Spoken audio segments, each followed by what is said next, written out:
Day marks, buoys, and other boats can be identified by their shapes fairly easily, and night scopes definitely prove an advantage.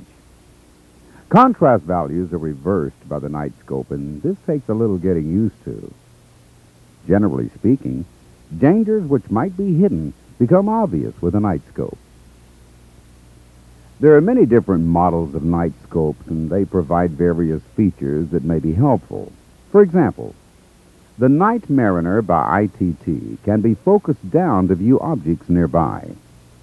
Changes in lighting conditions are automatically adjusted to.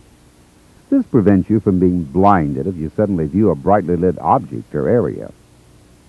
The DX version of the Night Mariner comes with two types of magnification lenses and an infrared spot illuminator. Since night scopes use the available ambient light, different light conditions affect the picture. Dark, overcast nights are more difficult to handle than moonlit nights. A good night scope can definitely add to the margin of safety when boating at night. One good use is to help you interpret your radar display. If an object appears on your radar screen that you're not sure of, it's a good idea to view it through the night scope. In most cases, it'll take the guesswork out of interpreting radar displays. Certainly they can help identify unlighted day beacons and buoys. And many objects that will not appear on your radar can be spotted with a good night scope, such as lobster pots, for example. They definitely help you see in the dark, and with a little experience will make your boating at night more enjoyable as well as safer. Now, night scopes aren't cheap, but for night cruises, it just might be the wisest investment a boater could make. You know, radar has been around for many years, but technological advances have improved their usefulness, especially for the small boater. For example, this Raytheon XX model has 3 modes of operation: normal relative mode, north-up mode, and course-up mode.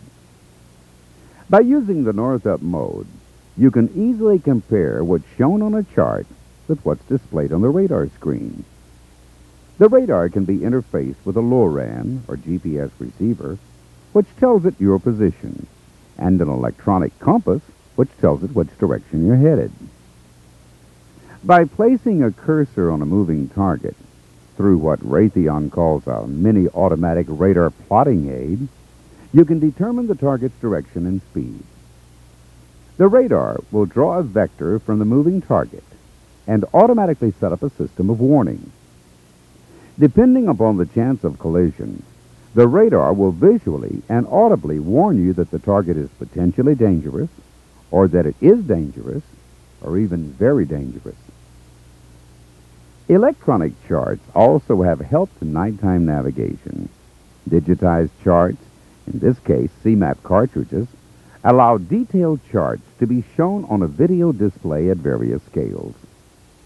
Buoys along a channel, as well as other aids to navigation, bottom contours, and other important chart information can be displayed electronically.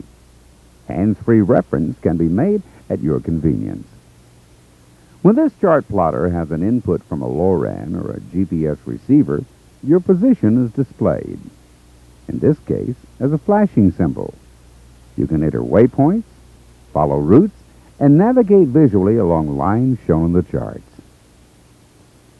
One big advantage in using such sophisticated electronics is that you can very quickly and easily compare a target shown on the radar display with what's shown on the electronic chart. Since your position is always shown on the chart, with your radar in the north-up mode consistent with your electronic chart, you can make easy comparisons. These targets shown on the radar display are obviously the buoys shown on the chart.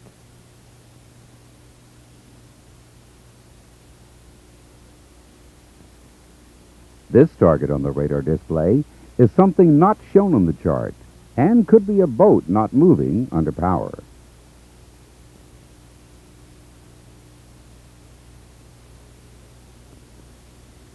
This particular radar even allows